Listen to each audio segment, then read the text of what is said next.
Olá pessoal, tudo bem? Sejam bem-vindos a mais uma videoaula de língua portuguesa para concursos aqui do nosso canal. Na videoaula de hoje vamos continuar os comentários à prova da banca IBAD, pensando em você que vai prestar concurso para a Secretaria de Estado de Educação do Estado da Paraíba. Você que quer ser professor no estado da Paraíba, a dica é siga a nossa correção de língua portuguesa aqui e se prepare para a prova que já vai acontecer agora no início do mês de dezembro. E daqui até lá, vamos postar muitas outras provas comentadas aqui para vocês, porque o nosso objetivo é que vocês tenham um material gratuito e de qualidade, que leve vocês a marcar a resposta correta no gabarito. Pelo menos com língua portuguesa, acho que consigo ajudá-los aí a marcar a resposta correta no gabarito e ficar mais perto da sonhada aprovação, certo? Então temos um texto aí que vai servir de base para as questões de 1 a 15, ou seja, para a prova toda, que é uma prova de 15 questões. Vamos dar uma lida e partir para cima da resolução das questões. Durante a resolução, eu vou apontar para vocês os principais tópicos gramaticais que são abordados pela banca IBAD, bem como a melhor maneira de nós abordarmos as questões, ok? De modo a ver o que está sendo pedido e marcar a resposta correta, certo? Vou apontar também os principais temas que são explorados por essa banca, ok? Então vamos lá para a leitura do texto. Temos aí, longe dos olhos, longe da consciência. Há alguns anos atrás, os jornais noticiaram, com destaque, que a Praça da Sé estava voltando a ser um aprazível ponto turístico de São Paulo. A providência higienizadora do nosso Marco Zero consistiu na retirada dos menores que por lá perambulavam. Com a saneadora medida, a praça estava salva, voltava a ser nossa. A sua crônica sujeira não mais incomodava. Os menores estavam fora. Pouco importava a permanência dos marreteiros, pregadores da Bíblia, comedores de faca e fogo, ciganos, repentistas e os saudáveis churrasquinhos e pastéis. Até os trombadões permaneceram. Aliás, é compreensível. É bem mais fácil remover as crianças do que deter os trombadões. Anteriormente, competente e sensível autoridade levou dezenas de menores para fora das fronteiras de nosso estado. A Operação Expurgo também foi bastante noticiada. No Rio de Janeiro, a providência teve caráter definitivo. As crianças foram mortas na Candelária. Em Belo Horizonte, também há algum tempo, uma operação militar foi montada para retirar das ruas cerca de 500 crianças. A imprensa exibiu fotos de crianças de até 4 anos, várias com chupetas na boca, sendo colocadas em camburões pelos amáveis e carinhosos soldados da milícia mineira, que souberam respeitar as crianças, deixando-as com suas chupetas. Riscar as crianças dos mapas urbanos já não está mais nos planos dos zelosos defensores das nossas urbes e da nossa incolumidade física. Viram ser essa uma missão inócua. Retiradas daqui ou dali, passam a habitar lá ou acolá. Saem da Praça da Sé, vão para a Praça Ramos ou para as praças da Zona Leste, Oeste, Norte ou Sul. Saem de uma capital e vão para outra, de um extremo ao outro do país. Ironias à parte, cuidar dos menores para evitar o abandono, para suprir as suas carências e para protegê-los da violência que os atinge é obrigação humanitária de todos nós. E para quem não tem a solidariedade como móvel de sua conduta, que haja ao menos impulsionado pelo egoísmo em nome da autopreservação. No entanto, novamente se assiste ao retumbante coral repressivo que entoa a surrada, falsa e enganosa solução da cadeia para os que já cometeram infrações e, para os demais, esperar que as cometam para irem fazer companhia aos outros. A verdade é que sempre quisemos distância das nossas crianças carentes. Longe dos olhos, longe da consciência. A sociedade só se preocupa com os menores porque eles estão assaltando. Estivessem quietos, amargando inertes as suas carências, continuariam esquecidos e excluídos. Esse problema, reduzido à fórmula simplista de solução, diminuição da idade, bem mostra como a questão criminal no país é tratada de forma leviana, demagógica e irresponsável. Colocam-se nas penitenciárias ou nas delegacias os maiores de 16 anos e ponto final, tudo resolvido. A indagação pertinente é: por que diminuir a responsabilidade penal só para 16 anos? Há crianças com 10 ou 8 assaltando? Vamos encarcerá-las. Melhor, nascituros também poderiam ser isolados. Dependendo das condições em que irão viver, poderão estar fadados a nos agredir futuramente. Não será melhor criá-los longe dos centros urbanos, isolá-los em rincões distantes para que não nos ponham em risco? Parece estar na hora, tardia, diga-se de passagem, de encararmos com honestidade e com olhos de ver a questão do crime no país, especialmente do menor infrator e do menor carente. Chega de demagogia e de hipocrisia. Vamos cuidar da criança e do adolescente. Aliás, não só do carente e do abandonado, mas também daqueles poucos bem-nascidos, pois também estavam cometendo crimes. Destes, esperamos que os pais acordem e imponham regras e limites, deem menos liberdade, facilidades e dinheiro, e mais educação, respeito pelo próximo e conhecimento da trágica realidade do país. Em relação aos outros, esperamos que a sociedade e o Estado, em vez de os porem na cadeia, eduquem-nos, deem-lhes afeto e os ajudem a adquirir autoestima, única maneira de os proteger do crime de abandono.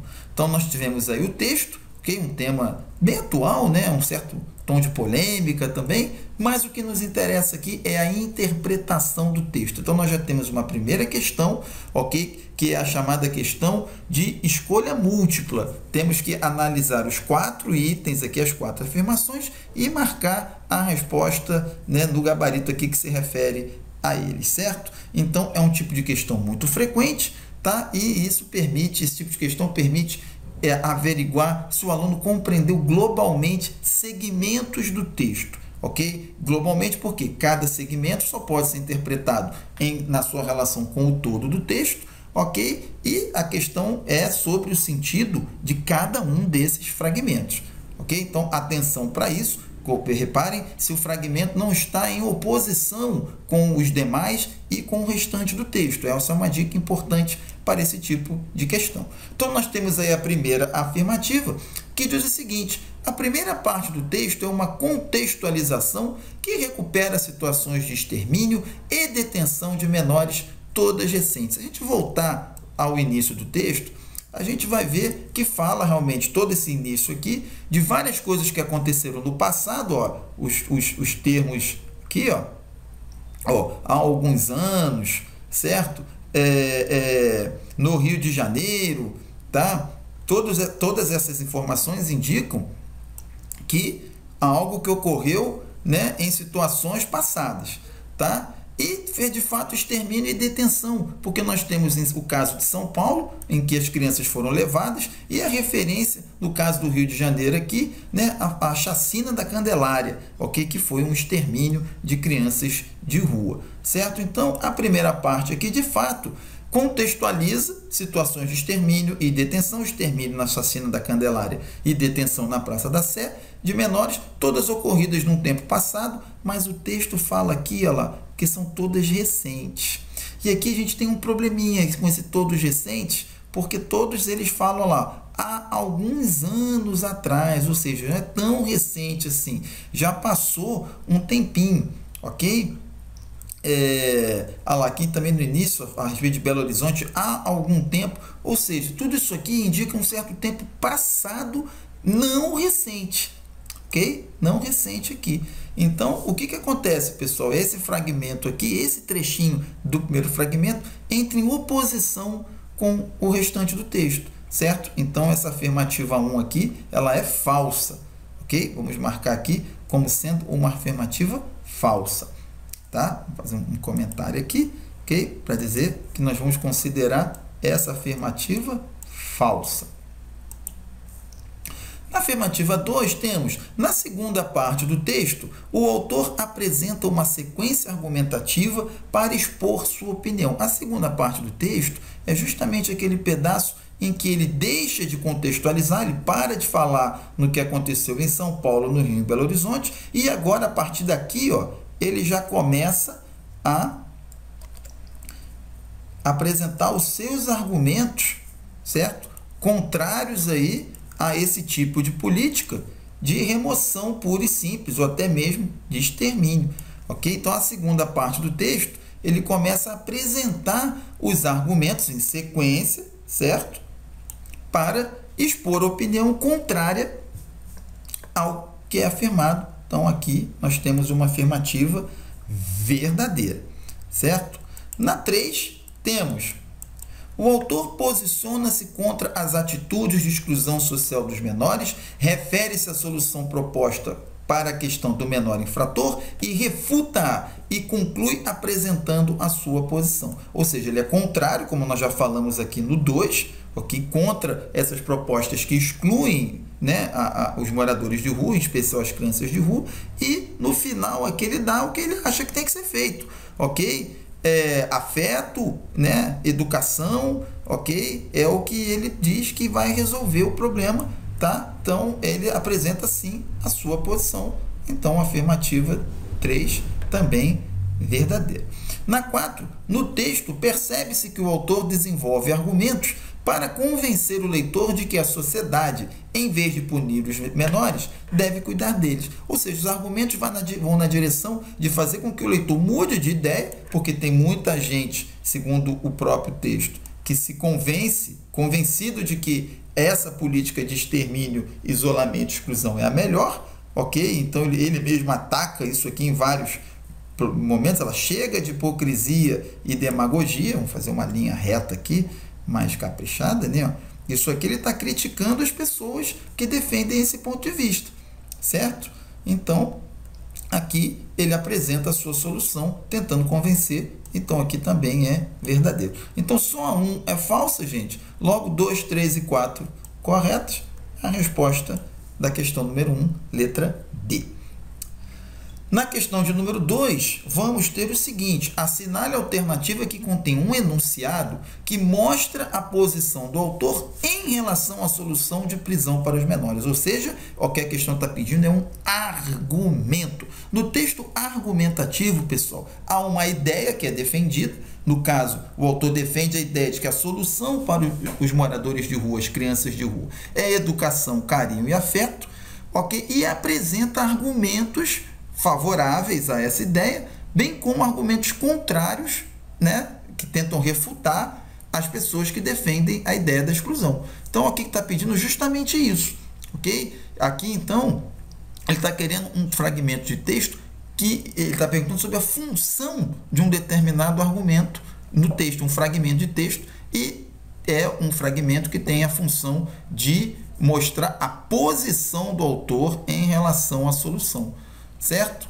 Então, onde é que ele apresenta aí? Na letra A, nós temos surrada falsa e enganosa solução da cadeia para os que já cometeram infrações. Cara, tá na cara aqui, né? Bem facinho, a solução, prisão, tudo na letra A aqui já está remontando a própria questão. Então, aqui nem tem muita dificuldade, gente. Resposta, letra A. Ok? Seguindo em frente, temos aí a questão de número 3, certo? Na questão de número 3, igual à questão 1 também, de avaliar a veracidade das afirmativas, nós temos: sobre os elementos destacados do fragmento, a providência higienizadora do nosso marco zero consistiu na retirada dos menores que por lá perambulavam. Leia as afirmativas. Então, aqui nós temos a palavra higienizadora. É um substantivo derivado feminino singular, ok? É um substantivo aqui, pessoal, né? Vamos ver, ok? Reparem que ele está se referindo, a palavra higienizador aqui, ó, ela está qualificando providência. Providência é um substantivo, porque está precedida por um artigo, certo? Ora, a palavra que qualifica um substantivo e a ele se refere é um adjetivo, ok? Então, o substantivo aqui, ó, tá errado. É derivado, sim, de higiene, é feminino, porque tem o morfema de feminino aqui, está no singular, mas a classe de palavras é um adjetivo. Então, a primeira aqui é falsa, certo?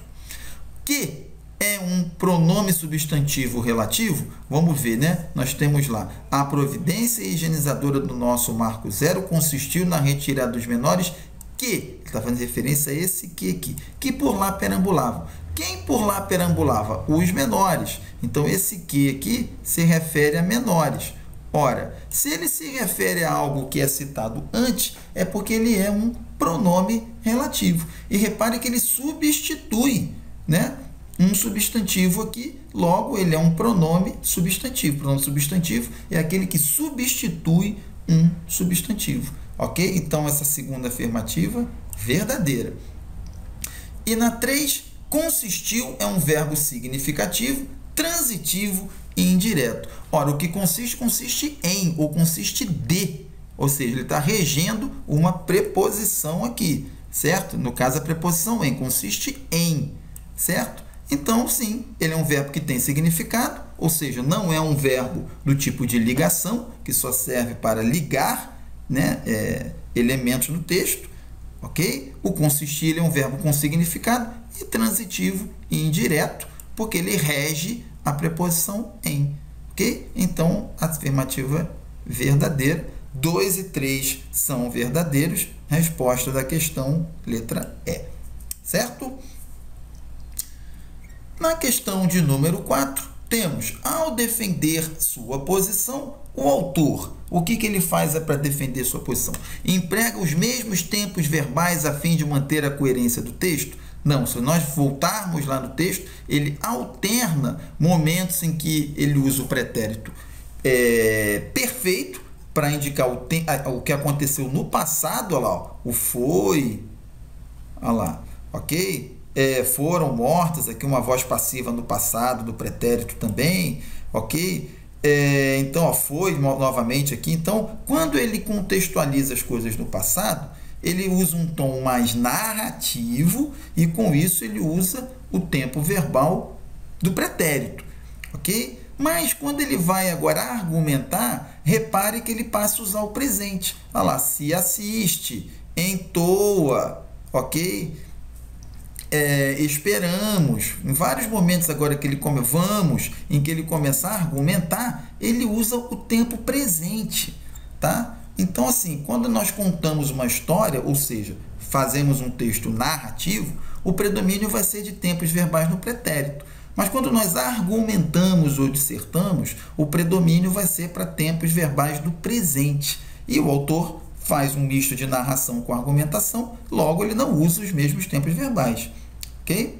Então, não é aí a resposta do item A. No item B, além do verbo no presente, refere-se a fatos passados como recurso argumentativo para sustentar sua posição no presente. É a mesma coisa que foi dito aqui na questão 1. Ele contextualiza no passado, ok? Para dar suporte à sua argumentação no presente. Então, galera, explicadinho já aí, resposta da 4, letra B.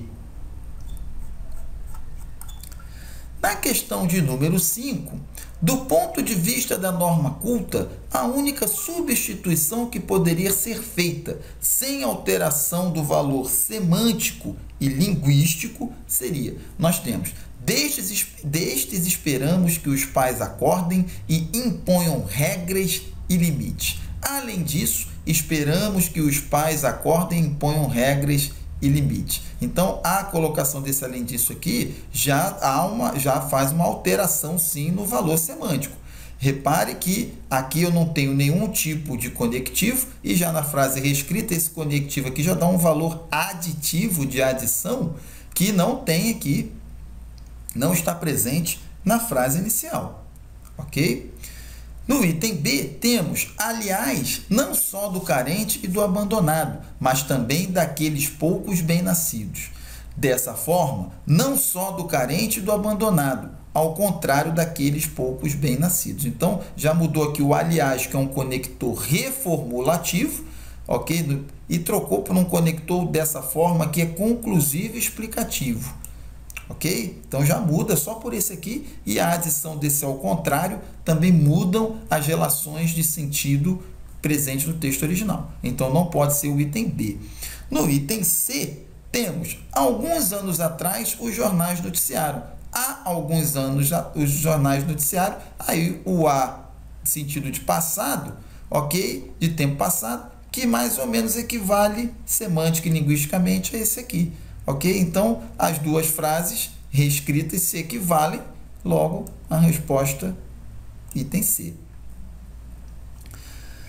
No 6, temos, no trecho, colocam-se nas penitenciárias ou nas delegacias os maiores de 16 anos e ponto final. O sujeito é o que, pessoal? Vamos lá. Inexistente, composto elíptico, simples ou indeterminado. Questão de análise sintática, pessoal. Análise sintática é um ponto forte aí na banca IBAD, ok?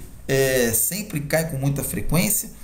Como costuma cair, aliás, em uma série de concursos, ok? Então, a jogada aqui é perceber qual é a classificação do sujeito. Reparem que eu tenho o verbo aqui, eu sempre, para achar o sujeito, eu tenho que olhar para o verbo da sentença, e eu vejo aqui que ele é um verbo que está com a partícula C. O que eu posso lembrar para vocês acerca da partícula C? Quando a partícula C se liga a um verbo transitivo direto, eu tenho um caso de voz passiva, e aí eu vou ter um sujeito na sentença.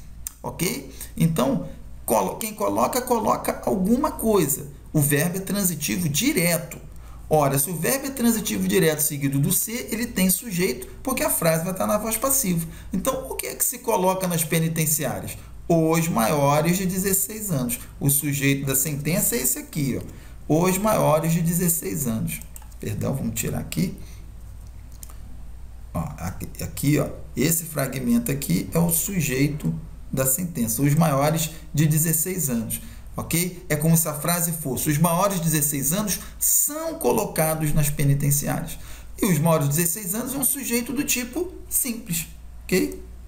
Então, letra D, a resposta. Só seria inexistente se fosse um verbo impessoal, seria composto se tivesse dois núcleos, seria elíptico se pudesse ser previsto a partir do verbo, e seria indeterminado se esse verbo aqui fosse um verbo ou intransitivo ou transitivo indireto. Está com dúvida em sintaxe ainda? Não deixe de visitar futuramente o nosso canal, né? Que lá nós vamos postar links para o nosso blog e também para a nossa plataforma, onde cursos sobre português para concurso serão disponibilizados muito em breve para vocês, viu, pessoal? Então, fiquem atentos a essa novidade. Enquanto isso, podem esclarecer as dúvidas que tiverem aqui, bastando para isso se inscrever no nosso canal e postar lá a sua dúvida, que nós vamos ter prazer em ajudá-los, ok? Olho vivo nessas questões com a partícula C, porque isso também é muito frequente nos concursos de um modo geral, certo? Então, seguindo em frente aí, estamos na questão de número 7. Observe como o autor construiu gramaticalmente este enunciado. Novamente se assiste ao retumbante coral repressivo. O verbo assistir indica uma ação feita pelo seguinte agente, ok? Então, quem é que assiste ao retumbante coral repressivo, pessoal? Quem vai ser? Seriam os maiores de 16 anos? Não, na verdade, eles são as vítimas da repressão. É o autor? Não, na verdade, o autor não fala dele mesmo. São os leitores do jornal? Até poderiam ser, mas somente a eles? O autor escreveu somente para quem lê o jornal? Seriam os policiais ou seriam todas as pessoas da sociedade? Na verdade, o texto é lido pelo pessoal do jornal, ok? Pelos leitores, mas ele se refere a toda a sociedade, certo, gente? Então, aqui na 7, letra E, ok? Seguindo, questão de número 8. A forma verbal destacada que deverá obrigatoriamente flexionar-se no plural para estabelecer a concordância de acordo com a norma padrão da língua. Caso a frase a que pertence fosse flexionada no plural, está em qual situação? Ou seja, pessoal, vamos lá. Qual a forma verbal teria de se flexionar caso a frase que pertence fosse para o plural? Então, repare, na letra A, eu tenho parece estar na hora. Tardia, diga-se de passagem. Ok? Aqui eu tenho que botar parecem estar na hora? Não, não tem como fazer isso. Ok? Na letra B, a Praça da Sé estava voltando a ser um aprazível ponto turístico de São Paulo. Aqui poderia ser a Praça da Sé estava voltando a serem. Também não. As praças da Sé estavam voltando a serem? Também não. Ok? Então, o B também descarta. No item C, a operação expurgo foi também bastante noticiada. As operações expurgos foi também? Não, aqui, se isso aqui vai para o plural, esse aqui vai para o plural também. Porque isso aqui, o que é? É o sujeito desse verbo. Ok, gente? O que diz a regra de ouro da concordância verbal?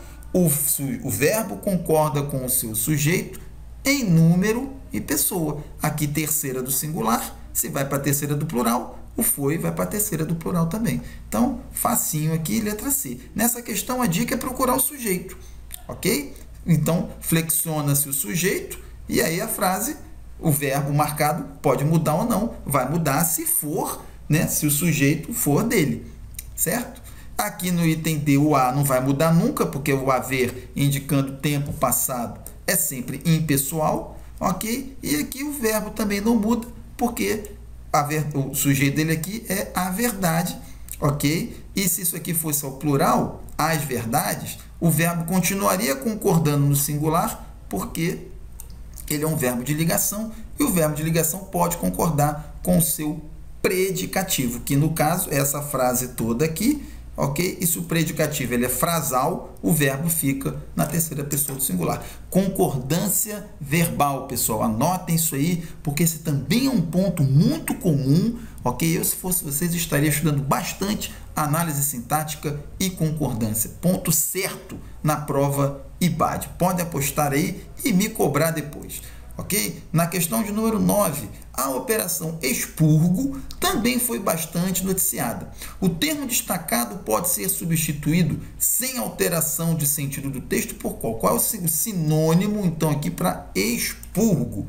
Pessoal, expurgo é o mesmo que você retirar, né? Espantar, isolar, ok? Retirar, extrair, ok? E tudo isso aqui vai remeter mais a ideia de que, na verdade, o expurgo é tirar os menores da praça, levá-los para outro lugar bem longe. E isso caracteriza o exílio, ok? Não é um sinônimo perfeito, mas é o que melhor se encaixa aqui no 9, ok?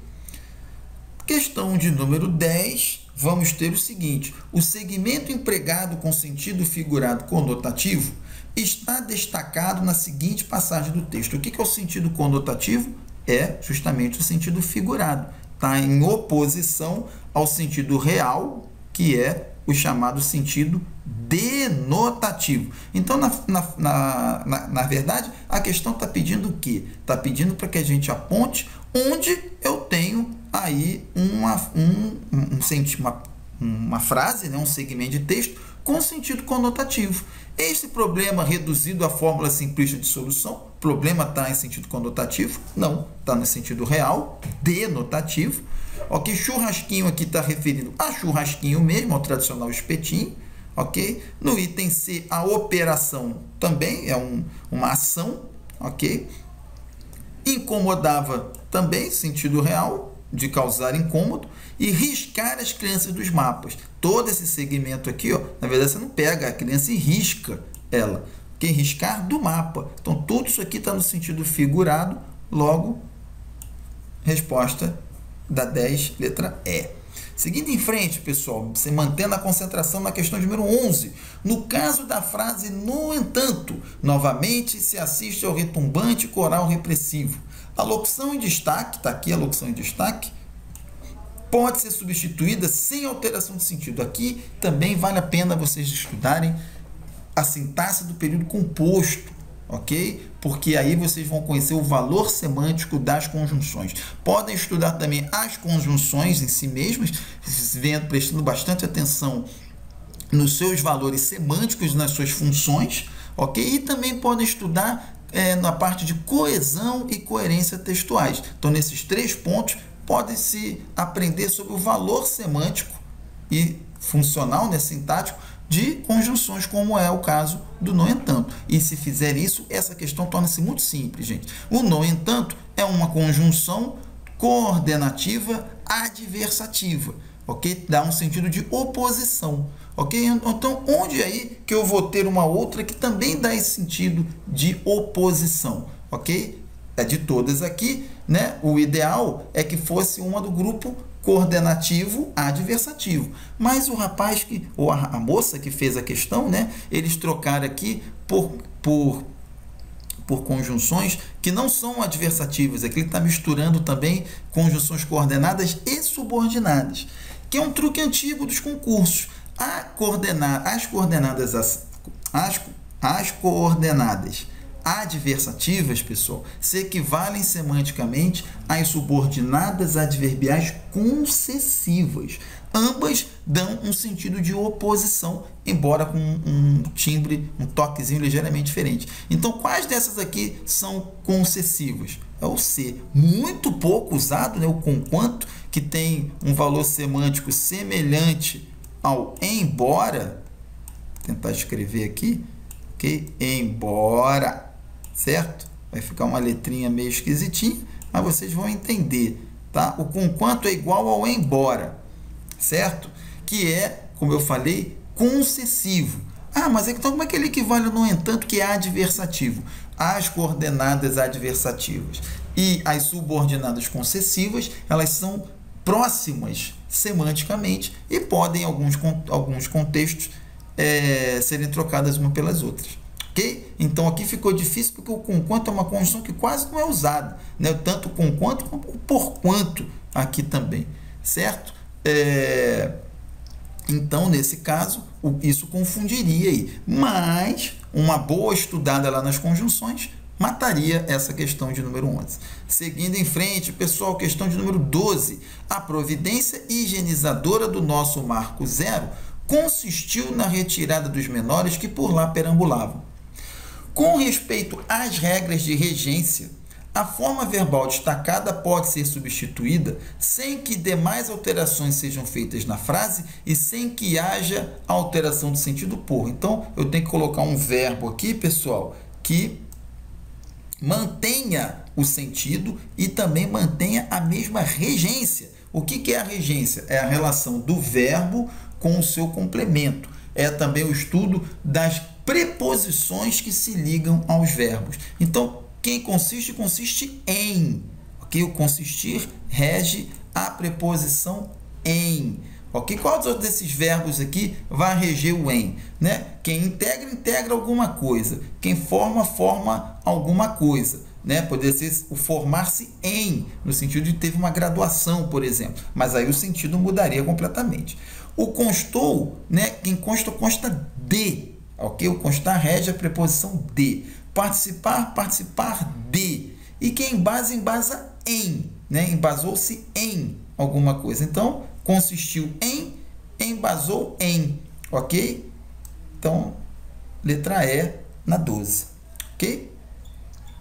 Na 13, a imprensa exibiu fotos de crianças de até 4 anos, várias com chupetas na boca, sendo colocadas em camburões pelos amáveis e carinhosos soldados da polícia mineira, que souberam respeitar as crianças, deixando-as com suas chupetas. Sobre os termos que estruturam esse fragmento, assinale a afirmativa correta. Letra A. As formas exibiu e souberem são intransitivas? Gente, olha a análise sintática aí de novo que eu falei, que é forte aí na banca e BAD. Quem exibe alguma coisa. Quem sabe alguma coisa. Os verbos são transitivos e transitivos diretos. Logo, a letra A é falsa. No item B, o trecho, deixando-as com suas chupetas, está gramaticalmente errado, devendo ser alterado para as deixando com as suas chupetas. Não tendo nada que obrigue, que puxe o pronome para frente do verbo, ok? A colocação padrão é a enclítica, o pronome depois do verbo. Eu só puxo o pronome para frente se eu tiver o chamado fator de próclise, que são aquelas palavras que atraem o pronome para frente do verbo. Então, o B também está errado. No item C, o pronome que pode ser substituído por os quais. Então, onde é que eu tenho o que aqui? O que souberam respeitar. Os quais souberam respeitar. O que é um pronome relativo e os quais também é. Ok? Então, aqui, facinho, item C responde. Ok? Na item D, o as é catafórico. Catafórico é quando faz referência a algo que ainda vai ser citado. Ok? O as se refere a crianças que foi citado antes. Então, na verdade, ele é anafórico. Então, esse catafórico aqui está errado, certo? Ele é, na verdade, anafórico. Retoma algo que já foi dito. Ok? Se fosse catafórico, ele anteciparia o que ainda vai ser dito. Ok? E no item E, como concorda com chupetas, a forma na boca deveria ser obrigatoriamente nas bocas, ok? Não. O na, forma preposicionada, não pode ser sujeito. O sujeito nunca é regido de preposição, gente. Então, se ele não pode ser sujeito, ele não vai concordar com chupetas. Na verdade, o nas bocas é um adjunto adverbial. E o adjunto adverbial, os advérbios, não concordam com nada, porque eles não têm flexão. Ok? Então, até por eliminação, a gente chega no item E, questão de análise sintática. Fiquem de olho nisso, porque vai cair na prova. Certo? Então, vamos lá para 14. Considere as seguintes afirmações sobre aspectos da construção do texto. 1. Na frase, a sociedade só se preocupa com os menores porque eles estão assaltando. O se é uma partícula apassivadora, ok? Na primeira afirmativa. Não, só se preocupa, o preocupar-se é uma partícula integrante do verbo, ok? É preocupar-se, queixar-se, ok? Não é uma partícula passivadora, no caso, porque a frase não está na voz passiva. Ok? Não poderia escrever. A sociedade é preocupada, aí não ficaria correto nesse sentido. Ok? Então, está errado aqui, o item 1 é falso. No 2, a Praça da Sé estava voltando a ser um aprazível ponto turístico de São Paulo. O autor cometeu um equívoco ao não usar o sinal indicativo de crase na segunda ocorrência do A, voltando a ser, essa aqui, ó. Vai ter crase aqui, gente? Não, jamais existe crase diante de verbo. O ser é um verbo, então não há crase diante de verbos em forma alguma. Aqui, então, está errado também. Crase é outro assunto que, se fosse vocês, estudava bastante também, viu? Porque sempre cai em tudo quanto é concurso e na IBAD não é diferente. Na 3, na frase, é obrigação humanitária de todos nós. O elemento destacado é um pronome pessoal do tipo oblíquo, certo? Né? De todos nós, certo? Como ele está sendo usado em função objetiva, então sim, ele pode ser classificado como um pronome oblíquo, ok? Então a 3 é a correta, logo a resposta letra D. E por fim, gente, na questão de número 15, a oração destacada em dependendo das condições em que irão viver, poderão estar fadados a nos agredir futuramente. Pode ser adequadamente substituída, sem alteração de sentido, pela seguinte oração desenvolvida. O que é uma oração desenvolvida? É uma oração em que o verbo está flexionado, ok? E está antecedido por uma preposição. Ok? Quando ele aparece numa das formas nominais, no gerúndio, como está aqui, ó, no particípio ou no infinitivo, nós vamos ter as chamadas orações reduzidas, certo? Ok, pessoal? Então, uma oração desenvolvida, eu pego o verbo que está na forma nominal, gerúndio, particípio, infinitivo, e desdobra de maneira que ele fique flexionado com uma conjunção e que mantenha o sentido original. Ok? Então, dependendo das condições em que irão viver, poderão estar fadados a nos agredir futuramente. Ora, os verbos, as orações reduzidas de gerúndio, normalmente são adverbiais, ok? E, no caso, pode ser um adverbial condicional.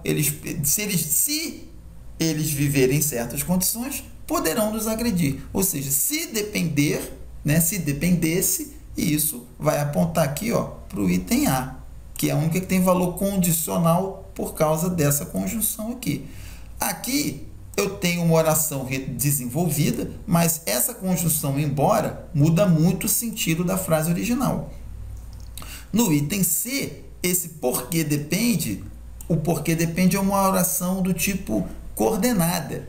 E se é coordenada, ela não, uma oração reduzida de gerúndio é quase sempre adverbial, e a adverbial é subordinada, e o porquê depende é uma oração do tipo coordenada, então não tem como entrar aqui.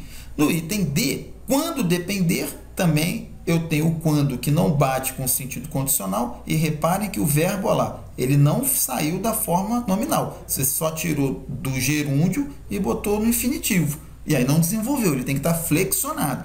A mesma coisa no item E, em que eu tenho o para, que dá um sentido de finalidade não presente na frase original, e o depender continua flexionado, ok? Então, até por eliminação, a resposta na letra A. Isso é uma questão de análise sintática do período composto. Fiquem de olho, porque muito em breve vamos estar postando um curso aí sobre análise sintática, tanto do período simples quanto do período composto. Se inscrevam aqui no nosso canal para ficarem sabendo dessa novidade assim que ela for para o ar, ok? E estudem esse ponto para a prova IBAD. Certo, pessoal? Então, com isso, a gente encerra mais uma correção, né? Prova IBAD, pensando em você que vai prestar concurso para professor do estado da Paraíba.